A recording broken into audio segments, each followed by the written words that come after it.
Bonjour, bienvenue dans ce point bourse du 3 juillet 2024. Alors aujourd'hui, on va parler des matières premières, des indices aussi avec les indices américains, les valeurs du CAC 40, le CAC 40 avec la politique toujours, quelques valeurs intéressantes et puis les valeurs du portefeuille. À signaler qu'aujourd'hui, on est la veille du 4 juillet. Le 4 juillet, c'est la fête nationale aux États-Unis, donc on aura la Wall Street et le Nasdaq qui seront fermés demain et qui vont fermer bientôt. Là, il n'y aura qu'une demi-séance aux États-Unis, donc on aura des volumes et des échanges un peu moins importants.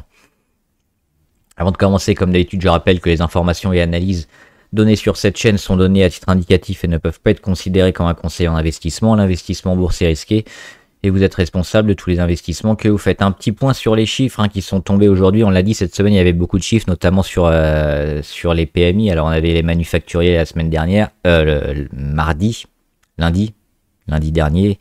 Et là, aujourd'hui, on a les services, toujours les chiffres sur les PMI services pour mesurer un peu la contraction ou l'expansion du secteur économique des pays. Alors, en Europe, on est un peu en négatif, notamment en France à 49,6.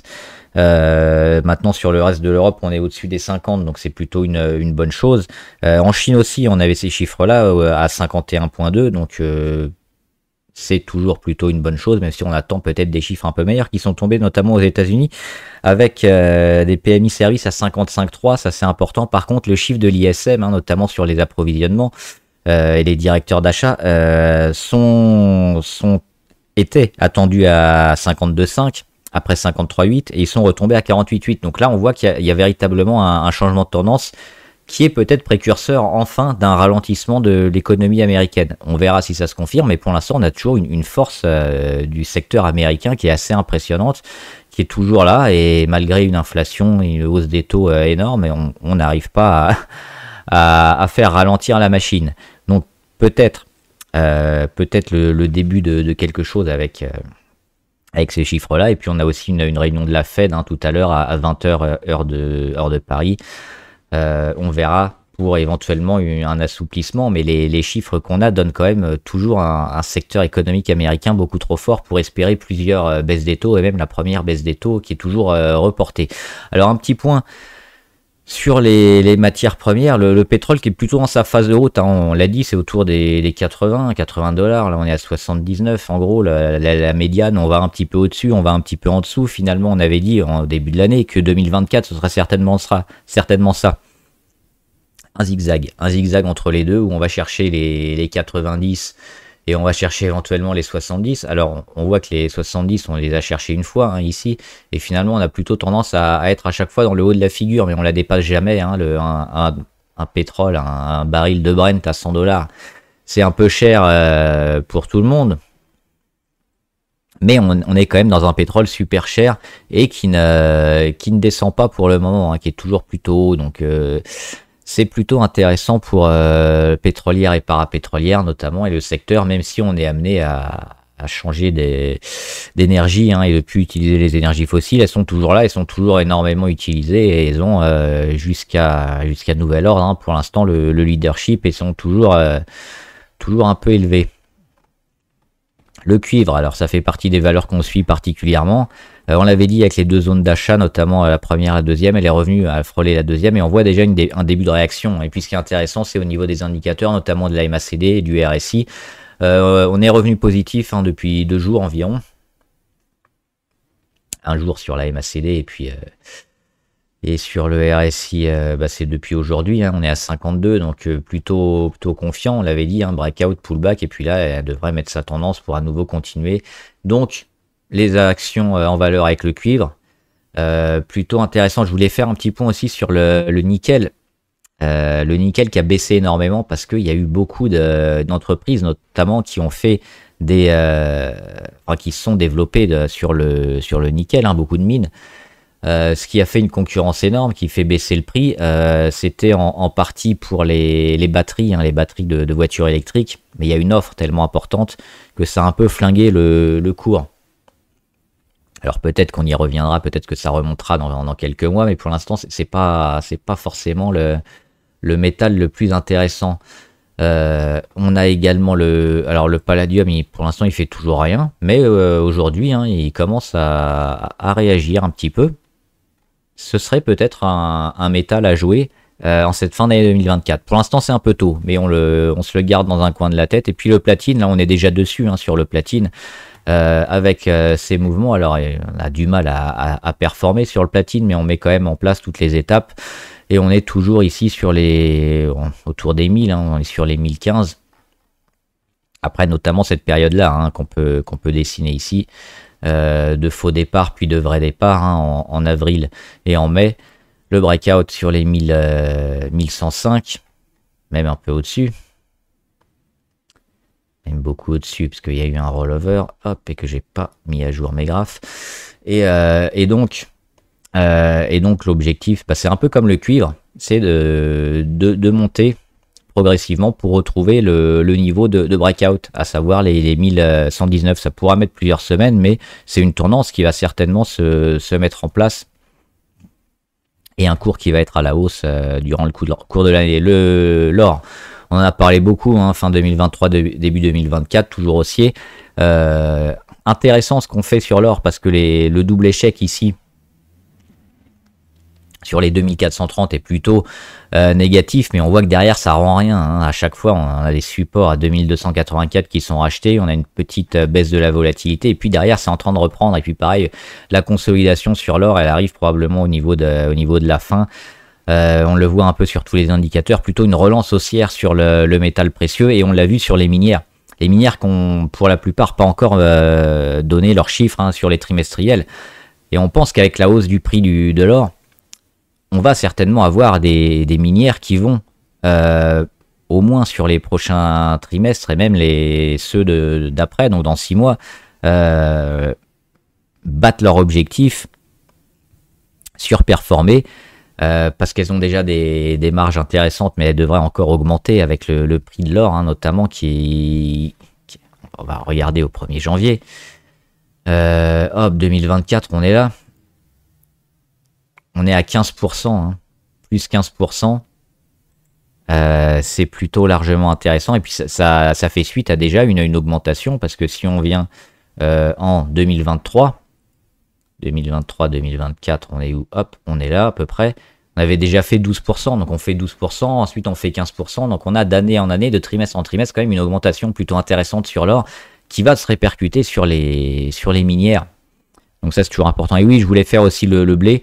Le blé, on avait cette première zone ici qui a craqué. On est allé retomber sur la dernière zone, hein, les 555, et ça a fonctionné. Alors, premier rebond un peu timide.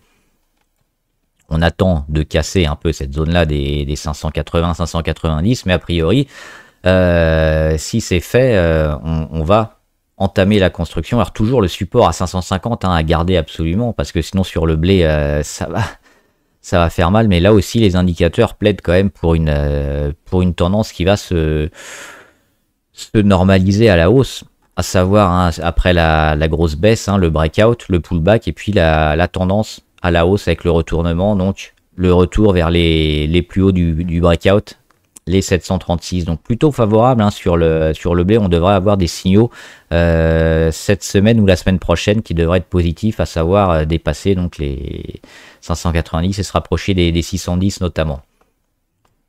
On va regarder les indicateurs avec les indices, pardon. Les indices américains avec, on est un peu dans le vert aujourd'hui. Le Dow Jones, c'est le graphe d'hier. Pas grand chose, mais toujours dans le haut de la figure. Et puis c'est intéressant de voir ça, parce que un peu comme sur l'or finalement, le double échec sur les mêmes niveaux sur le Dow Jones, mais derrière on rend quasiment rien. Et pendant ce temps-là, les moyennes remontent, donc on digère, on accumule, mais on ne lâche rien. Et puis le jour où ça va repartir, on aura eu cette période d'accumulation intéressante où les vendeurs ont pu vendre, hein, où les acheteurs ont pu se placer. Et puis quand on aura des signaux un peu plus forts, on pourra repartir sans regarder derrière un peu, parce qu'on aura déjà comblé plus ou moins les gaps, la capacité des gros fonds, notamment de rentrer, parce qu'on sait, ils rentrent pas en une journée, hein, ils ont besoin de plusieurs journées pour se placer avec les ordres assez énormes qui mettent. Donc c'est cette période-là qui est intéressante et qui est plutôt favorable aussi pour peut-être une relance haussière, en tout cas une accumulation intéressante. Donc si on survit un peu aux 38 000, le dos a des chances quand même de performer après. Et le Nasdaq, plus 0,4 sur le Nasdaq aujourd'hui. Bien haut, hein, le Nasdaq, mais on l'a dit, le Nasdaq, c'est cette valeur hein, qui font à peu près la moitié du Nasdaq, qui sont pour l'instant plutôt haussières. On en a parlé dernièrement, donc on va pas aller contre le marché, on va plutôt l'accompagner, on va plutôt même privilégier hein, celles qui sont les plus intéressantes, et on parlera de Tesla notamment en fin de vidéo. Donc toujours haussier sur le Nasdaq. Le CAC 40, plus 1,2. Alors le CAC 40 qui s'amuse un peu sur sa moyenne à 200, hein, un coup au-dessus, un coup au-dessus, on la perce un peu tous les jours, on met des gaps un peu n'importe comment. Là c'est un gruyère aussi, parce qu'on avait un gap entre le 28 et le premier, on a un gap entre le premier et le 2, et on a un gap entre le 2 et 3, c'est n'importe quoi. Ce qui nous fait dire que peut-être on va quand même aller un petit peu plus bas pour combler ça avant de repartir, mais c'est pas certain.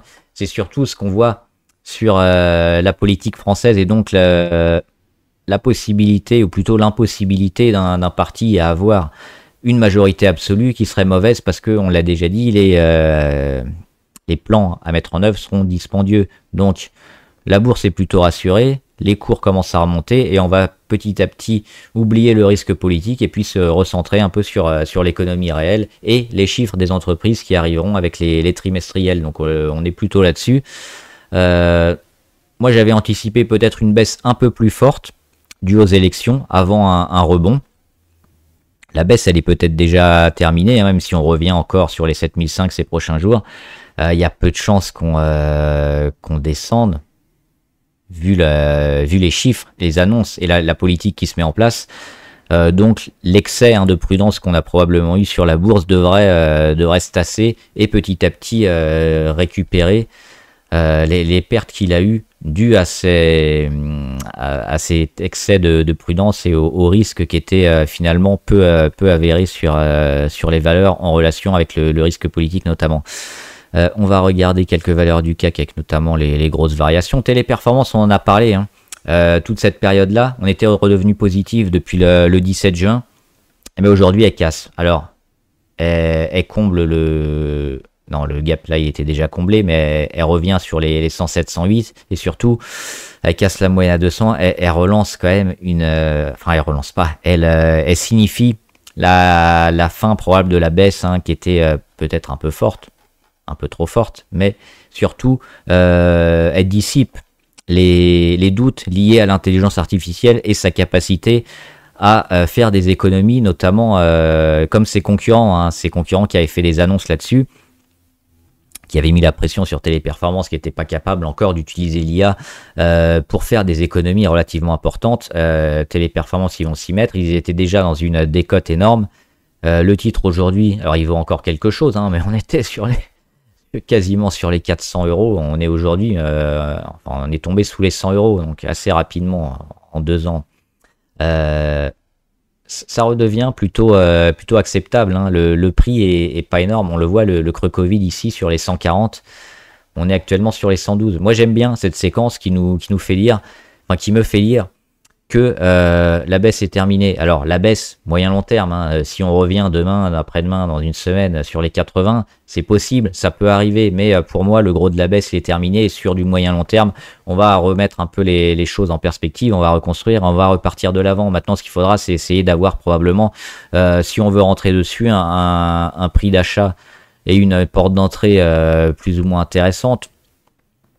On peut éventuellement l'avoir ici si on a une tendance forte qui se met en place, mais moi j'ai pas des volumes, donc c'est pour ça que je suis pas forcément hyper favorable. Ça va, je pense, mettre encore pas mal de temps, encore peut-être éventuellement quelques consolidations, mais à moyen terme, oui, donc c'est à surveiller. Hein. On avait ici éventuellement sur les 98 une première porte d'entrée, je crois que j'en avais parlé. Je suis plus sûr, mais pour le court terme, c'était plutôt intéressant. Maintenant, on attendra peut-être un peu plus dans le temps de construction, mais oui, Téléperformance redevient intéressant pour un portefeuille, je pense maintenant. Le risque, parce que c'est ça, hein, surtout le trading et puis la bourse, c'est avant tout la gestion du risque. C'est minimiser au maximum les risques de baisse et maximiser les performances et la hausse.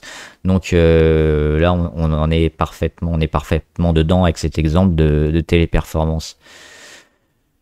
Saint-Gobain, il n'y a rien à dire. On va passer rapidement, hein, sur les valeurs du CAC. Airbus, on l'avait dit, hein, aussi probablement une moitié de position à prendre sur ces niveaux-là, autour des 130. Elle est déjà en train de rebondir aussi avec le risque politique. Alors, petit bémol sur Airbus, notamment sur l'approvisionnement, la supply chain pour Airbus. C'est-à-dire qu'ils n'ont pas forcément la capacité à produire parce qu'ils vont avoir des problèmes d'approvisionnement sur leurs fournisseurs. C'est-à-dire qu'ils vont pas avoir forcément toutes les pièces et ça va les retarder pour livrer les avions. Ils ont notamment baissé dernièrement les commandes qu'ils avaient prévues de livrer. Donc ils vont livrer moins d'avions cette année. Alors ça, c'est pour le civil. Ça reste une valeur avec un carnet de commandes énorme. Je crois que c'est à 10 ans. C'est monstrueux. Mais c'est quand même pas super court terme. Il y a une deuxième chose aussi, il y a Spirit Aero qui a été racheté, enfin qui est en cours d'être racheté par Boeing. C'était à la base déjà dans Boeing avant qu'ils le vendent, ils veulent le racheter maintenant. Ils s'amusent comme ils peuvent, hein, chez Boeing. Les portes sont en train de tenir en ce moment, donc on achète, on vend ce qu'on a vendu. Je sais pas comment ils gèrent Boeing chez eux, mais c'est assez phénoménal. Bref. Et donc, oui, Spirit Aero qui fournissait aussi Airbus. Alors, Airbus est en pourparlers pour récupérer quand même la partie, hein, qui fournissait Airbus. Donc, pour l'instant, on verra ce que ça va donner, mais ça peut aussi mettre un peu plus la pression sur l'approvisionnement d'Airbus, qui est déjà pas terrible. Donc, à court terme, on va peut-être encore vers un peu d'incertitude, de volatilité. À moyen long terme, est toujours plutôt favorable, donc c'est toujours la même chose, hein. C'est peut-être les zones un peu plus basses qui nous intéresseront plus. Maintenant, si on est pressé, qu'on a des liquidités, pourquoi pas. Pernod Ricard, c'est trop tôt, on le dit depuis le début de l'année. Sur Pernod Ricard, sur les spiritueux, sur le cognac, sur plein de trucs comme ça, le timing qu'on s'est mis, c'est septembre, c'est à la rentrée, et on verra à la rentrée, il y aura certainement quelque chose, hein. On en a parlé depuis un moment. On l'a ici, hein, notre point. Alors on l'avait mis peut-être éventuellement un peu plus haut en espérant une stabilisation de Pernod Ricard, hein, qui a subi un peu tout entre les déstockages massifs, donc des ventes en suspens, et la Chine qui met aussi pas mal de taxes, hein, sur les spiritueux notamment. Ça baisse, mais ça va certainement reprendre, hein, on anticipe. Il y a des chiffres qui tombent un peu tout le temps et qui convergent un peu vers cette période de la rentrée. Alors, ce sera peut-être un petit peu avant, un petit peu après, mais a priori, ce sera à ce moment-là qu'il faudra pas forcément acheter, mais se réintéresser à Pernod Ricard. Et puis, on verra où on sera. Mais on aura fait déjà une belle baisse parce que depuis, on le voit ici, printemps 2023, sur le plus haut, on a perdu 40%. Ah, le graphe, il paraît même plus impressionnant que ça, là. On a perdu 40%. On revient aussi, on le voit. Alors, le Covid, il était là, hein, sur les 104. On n'avait même pas revenu au niveau du Covid parce qu'on a eu une reprise impressionnante après. Donc, sur Pernod Ricard, oui, c'est ça qu'il faut attendre. Être patient. Et c'est aussi une valeur, moi, qui m'intéresse, mais qui m'intéressera une fois qu'elle aura fini un peu sa purge et sa descente. Et c'est pas encore le cas. Accor, on est favorable, hein, sur Accor, on attend plus qu'éventuellement un petit signal haussier. On n'est pas loin là, parce qu'on est en train de consolider depuis 3 mois quasiment. Avril, mai, juin, juillet. Pile 3 mois. Et un trimestre de consolidation, c'est bon, c'est très bon. On a comblé le gap ici, hein. Le gap qui était là, on va pouvoir l'enlever. Hop, il n'existe plus. Il a été comblé ici le 14 juin. Les plus hauts de plus en plus bas. Les plus bas sur support. On n'est pas loin de repartir sur Accor. Moi, je suis toujours positif, hein. On peut acheter a priori maintenant. Il y a peu de chances de descente. Peu de chance, c'est toujours possible, évidemment. Mais graphiquement, c'est plutôt très costaud ce que nous met Accor. Et puis la perspective hein, des JO et autres. La rentrée aussi d'Accor au CAC 40 il y a quelques mois, je crois. Bah ça nous fait dire quand même qu'on est plutôt assez fort et plutôt intéressé par cette valeur. Hein. Donc oui. Maintenant, le vrai signal, on l'aura peut-être avec une grosse journée, des volumes intéressants qu'on n'a pas pour le moment. C'est pour ça qu'on se retient un peu sur Accor. Et puis le retour au-dessus des 40. Peut-être une zone intéressante. Donc un gros chandelier au-dessus des 40. Top départ éventuellement. Un peu continuer comme ça pendant un mois ou deux sur Accor. Mais ça devrait performer. Les chiffres qui vont tomber cet été et à la rentrée devraient être plutôt bons. Les bancaires, je vous en ai parlé tout le temps, hein, très favorable sur les bancaires, que ce soit la BNP, la Société Générale ou Crédit Agricole. Alors sur la Société Générale, la possible OPA hein, est un peu moins possible, on va dire, qu'auparavant. Hein, il y a, malgré sa faible capitalisation, il y a pas mal de gérants qui sont pas très positifs pour une OPA de cette taille quand même sur la Générale, mais ça reste une valeur quand même super intéressante parce que trop décoté trop rapidement. Hein. On a commencé la baisse des taux, mais on sait que si on va perdre peut-être sur les marges au niveau des banques, on devrait le récupérer avec les volumes. Donc l'un dans l'autre, on devrait être plutôt bien sur les bancaires. Donc là, on a la BNP, on a le Crédit Agricole qui prend 2,2 aussi, c'est pareil. Hein, ça devrait performer. La Société Générale autour des 2,10 aujourd'hui, avec pas mal de volume aussi. Et alors oui, Thales, j'en avais parlé aussi sur le Discord avec une petite alerte hein, sur Thales, notamment des possibles fraudes sur la société. Attention, hein, on n'a pas encore tous les détails, il y a des enquêtes en cours. On n'aime pas trop quand on commence comme ça à fouiner et qu'on trouve des possibles irrégularités. Ça peut faire mal parce que les investisseurs peuvent prendre peur et puis quitter un peu la position. C'est ce qu'on disait en début de vidéo, c'est dérisquer tout simplement de la gestion du risque. Si vous avez tout d'un coup une épée de Damoclès au-dessus de la tête, vous réfléchissez à deux fois pour rester. Vous allez peut-être changer votre portefeuille pour aller sur une action qui risque pas de se prendre à 5 ou 10% du jour au lendemain. Maintenant, à long terme, on est toujours plutôt intéressé par cette valeur, mais à court terme, qu'est-ce que l'enquête va donner? Qu'est-ce qu'on va avoir sur Thales? Peut-être rien. Peut-être éventuellement une baisse un peu forte. Donc là, c'est aussi à trader en connaissance de cause. Et on va voir ce qui marche pas trop. Alors Sanofi, il n'y a rien à dire. Hein. On est toujours plutôt en mode congestion, hein, un peu grosse entre les deux obliques blanches. Replacer comme ça. Pour moi, c'est pas l'acteur de la santé la plus intéressante. Ils ont pris du retard, notamment sur la recherche et le développement, et ça met pour moi 1 an. Hein. C'était annoncé ici. Hop, ils avaient un retard énorme. Ils ont annoncé beaucoup de moyens mis dans la R&D. C'est bien, mais c'est en retard. Et on va en voir les bénéfices probablement dans 1 an. Et c'était octobre 2023. Donc ça nous met probablement hein, octobre 2024, peut-être un peu avant, un peu après, je sais pas.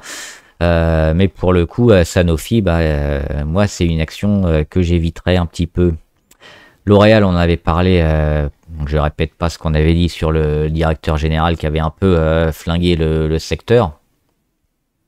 On attend une reprise, mais bon, les États-Unis sont plutôt forts, donc je pense que ça devrait aider les chiffres de L'Oréal hein, quand ils donneront leurs chiffres. Alors, je sais pas, je crois que c'est ce mois-ci, hein, juillet, qu'ils doivent les donner. Ça va arriver bientôt. Sur L'Oréal, on a quand même une décote qui a été un peu forte. Un peu trop forte, peut-être. Moi, j'aime bien cette valeur. Et je pense qu'il faudra scruter les résultats et éventuellement prendre position sur résultats. Les anticiper, c'est peut-être pas forcément une bonne chose, rentrer maintenant non plus, mais ça reste une valeur intéressante qui a certainement encore pas mal de croissance, on le voit sur le long terme.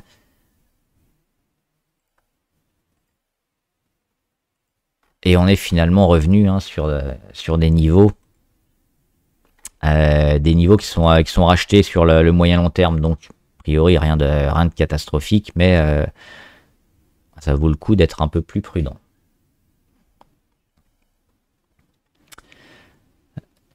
Puis on va regarder quelques... Alors oui, on va juste faire le luxe et le pétrole, parce que sur le CAC, c'est important. Puis je me dépêche, parce qu'il est déjà... Ça fait déjà un moment que je parle. Le luxe. Alors, Kering, on va pas en parler, parce qu'elle est plus petite que les deux autres. On va parler des deux gros, à savoir Hermès, plus 0,7. Hermès, ils sont toujours sous les 2226. Donc toujours un peu dans ce no man's land entre les 2082 et 2226 en période de consolidation. On attend des bons chiffres, une reprise pour les voir en haut, mais pour l'instant c'est un peu le calme plat. Donc rotation un peu sur le CAC 40, on a monté un peu les autres, mais les grosses valeurs qui font le CAC pour l'instant sont sur pause. Sur LVMH c'est pareil, on est sous les 747, on est sous le gap ici à 720. Il n'y a rien à faire. On ira peut-être combler le gap à 682 avant de revenir, mais pour l'instant, on n'a pas de signal haussier hein, sur le luxe. Sur le pétrole avec Total notamment, on en avait parlé avec le Brent en début de vidéo, le pétrole qui est toujours plutôt cher. Moi, j'aime bien la confi, et puis on l'avait dit, hein, retour sur les 63, on jouait quoi? On jouait l'oblique. Ça y est, c'est fait aujourd'hui. À court terme, l'objectif, il est là. Maintenant, les indicateurs sont plutôt intéressants pour une continuation de la hausse sur Total. Et donc, une cassure de l'oblique. Ça, on aura la réponse demain et après-demain. On est quel jour? On est mercredi. Donc oui, jeudi, vendredi.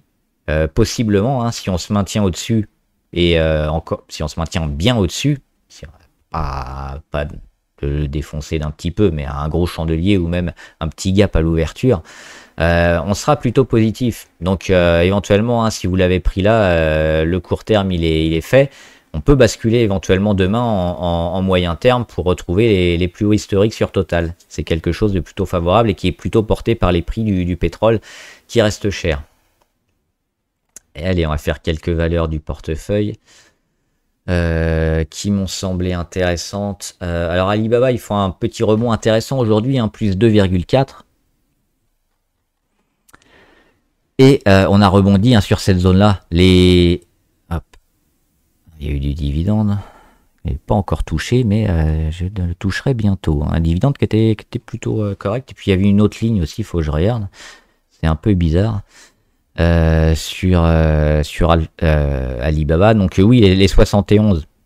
En gros, on le voit assez souvent, même si ça a été enfoncé. C'est la zone sur laquelle le titre revient et puis tente un peu une accumulation et une sortie. Après la sortie par le haut, on l'a bien vu avec les volumes, hein, où on a fait le breakout sur les 89, on fait le pullback, première zone qui n'a pas suffi, on l'oublie, on va chercher la deuxième zone, a priori ça fonctionne. Indicateur maintenant MACD, bah, c'est plutôt bien, on a quasiment l'inversion de tendance, on a plus d'histo, donc a priori demain, non demain c'est fermé, mais vendredi, le 5 juillet, si on continue la tendance, hein, on sera vert, on sera en inversion de tendance, on est déjà à 50,3 au niveau du RSI, donc on a relancé quelque chose, et puis on sera aussi au-dessus de la plupart des moyennes, on le voit, les moyennes qui sont bien rassemblées ici, donc c'est un peu ce qu'on attend, ce qu'on a vu sur beaucoup de valeurs, c'est un peu le sens des actions, on l'a vu sur le cuivre notamment, c'est un peu la même chose sur le platine, sur l'or, mais sur toutes les valeurs. On revient sur un support, on casse tout avec le breakout, on fait le pullback, et ensuite on va mettre en place la tendance haussière de fond avec un retournement haussier. Donc c'est ce qu'on joue sur Alibaba. Donc les signaux sont plutôt intéressants et plutôt forts hein, sur cette valeur que j'aime bien. Orubis, juste pour voir qu'ils sont plutôt haussiers. Pourquoi? Pour le cuivre, hein, le cuivre qui est haussier, donc Orubis il devrait performer, on le voit là, ça tape un peu toujours ces niveaux là, mais les plus bas sont de plus en plus hauts, et là c'est plutôt intéressant hein, cette config là, avec une sorte de éventuellement de canal haussier qui est en train de se former sur Orubis, et puis le retournement long terme, hein, donc pareil, très très favorable aussi.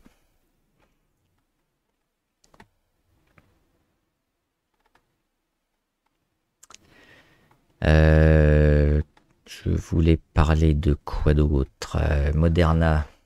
Moderna, on revient sur un support intéressant, hein, c'est celui-là. C'est le support des 115. C'est le plus bas du mois de juin 2022 et octobre 2022. On est revenu dessus en juillet 2023 et c'est devenu une résistance. On le voit bien ici. On casse, on revient août 2023, on l'essaye, échec. On revient janvier 2024, échec. On revient mars 2024, échec. On revient avril 2024, échec. On revient mai 2024, on réussit. On fait le breakout, on va mettre un plus haut. On fait le pullback et on revient dessus. Donc là aussi, bon, là, le pullback, est-ce qu'il va se terminer ici? Est-ce qu'on va aller un peu plus bas? Est-ce qu'on va rebondir? Je ne sais pas, mais a priori, on met aussi toutes les étapes pour Moderna pour une nouvelle explosion. Alors oui, à signaler quand même la grosse baisse, c'était dû à des chiffres sur la protection d'un vaccin je crois que c'était à horizon de 2 ans, qui était beaucoup moins important. C'est de l'ordre de, je crois, 55% contre 75% sur un concurrent. Je sais plus les chiffres en tête, mais c'était ça. Mais Moderna avait dit qu'ils n'avaient pas les mêmes façons un peu de calculer ce chiffre que les instances qui l'avaient fait. Donc c'était à prendre un peu avec des pincettes. Mais bon, le marché l'a plutôt vendu. Ça reste haussier, hein, Moderna. On le voit bien avec ce graphe long terme, le retournement qui s'est mis en place, les gaps, les volumes, le carnet de commandes aussi qui est plein sur Moderna. Donc ça, c'est des micro-événements, des sous-vagues dans une vague et qui est toujours haussière pour moi à mon sens, hein. Donc toujours plutôt favorable sur Moderna. On revoit les indicateurs, hein, qui reviennent ici dans le territoire négatif. Et on attend une réaction prochainement ou éventuellement un peu plus bas. Mais moi, je suis dessus et toujours plutôt favorable, hein, sur Moderna. Newmont, c'est l'or. On a Barrick Gold, on a Harmony Gold. On a plein de valeurs sur l'or. Moi, j'ai choisi Newmont. Et on est quasiment sur les plus hauts depuis... alors, il y a eu quelques jours ici où on était un peu au-dessus. Sinon, il faut remonter à juillet 2023, donc ça fait un an, hein. On est en train d'aller chercher les plus hauts d'il y a un an, et surtout on le voit bien ici, ce retournement à long terme sur les moyennes. On va zoomer pour voir. Regardez là, juste la moyenne à 200, c'est celle-là en rose, avec le retournement qui est en train de se faire. Le gap haussier qui a jamais été comblé, on le voit ici entre les 38,5 et les 39,7. C'est aux États-Unis, hein, Newmont. Donc super favorable. Et puis l'or qui monte aussi. On a parlé en début de vidéo avec les matières premières. L'objectif sur Newmont, c'est d'exploser ses résultats, de continuer à exploser ses résultats. Elle avait déjà fait, hein, sur Gap, ici c'était les résultats, et d'aller chercher le plus haut, à savoir la cinquantaine d'euros environ, sur les prochains résultats, ou ceux dans 3 mois, 3-4 mois, ou les prochains qui vont arriver. Plutôt largement favorable, hein, sur ces valeurs, on l'a dit depuis la fin d'année 2023.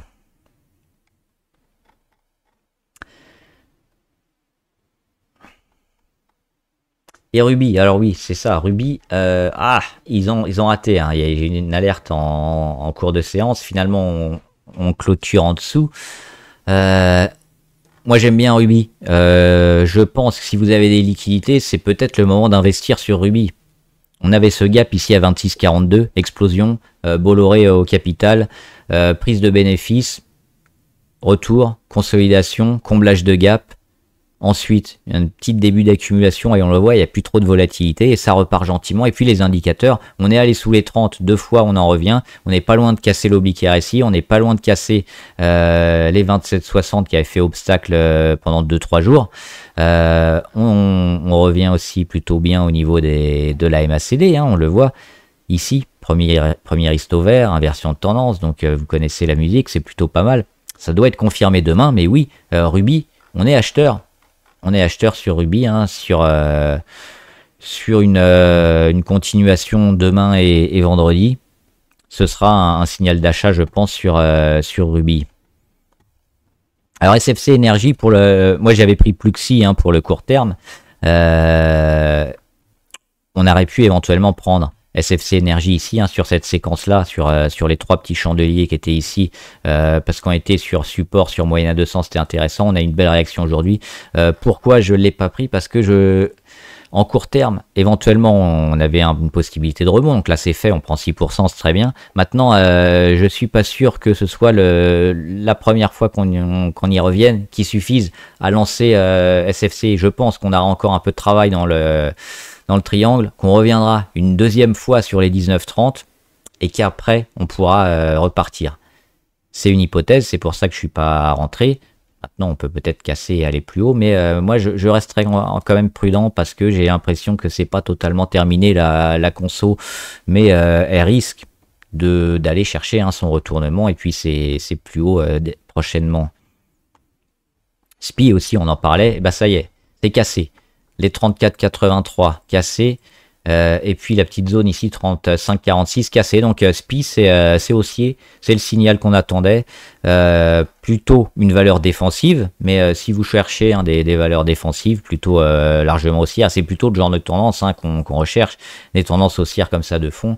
Oui, c'est favorable. La petite conso court terme elle est terminée et on est aujourd'hui plutôt intéressé à rentrer sur SPI. Les volumes aussi sont là, des volumes intéressants. C'est favorable. Et puis oui, Tesla, on va finir sur Tesla. On finira sur Xpeng. Le secteur auto, on avait parlé, peut-être sur un point bas, je crois que c'était en début de semaine ou la semaine dernière. Il y a pas mal de valeurs du secteur auto en rebond. Donc oui, probablement le plus bas qui était atteint. Alors sur Tesla, moi je suis un peu surpris, parce que les chiffres, je les trouve horribles. La concurrence, elle est là.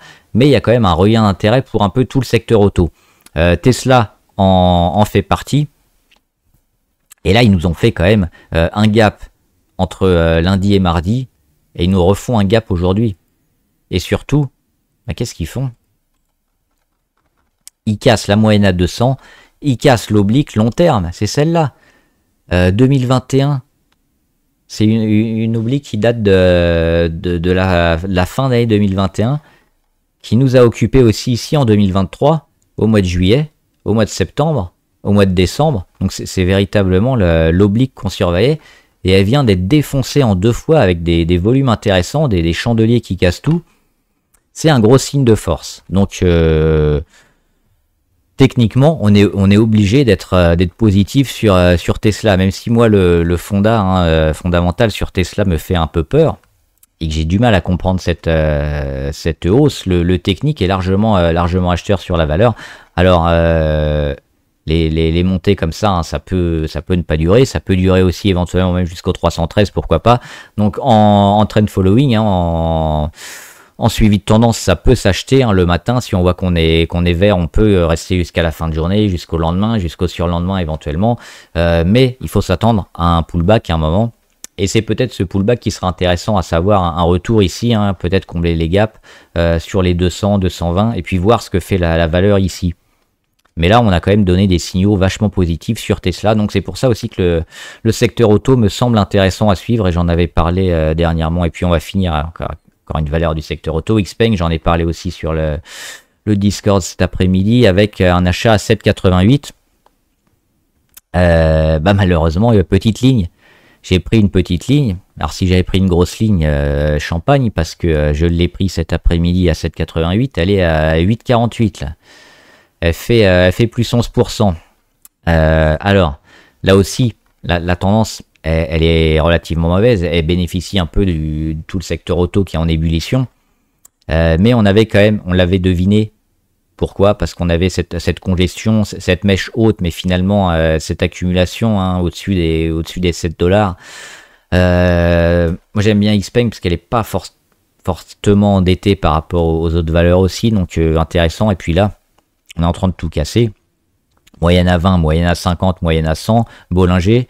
Alors on est loin des moyennes à 200 et moyenne à 150 forcément, mais on met les pièces en place pour finalement se reconstruire et aller chercher un peu de performance. BYD aussi est plutôt bien ces derniers jours. Donc tiens, la Ford qui est en train de me faire je sais pas quoi. Donc oui, sur Xpeng, c'est probablement intéressant de suivre la valeur.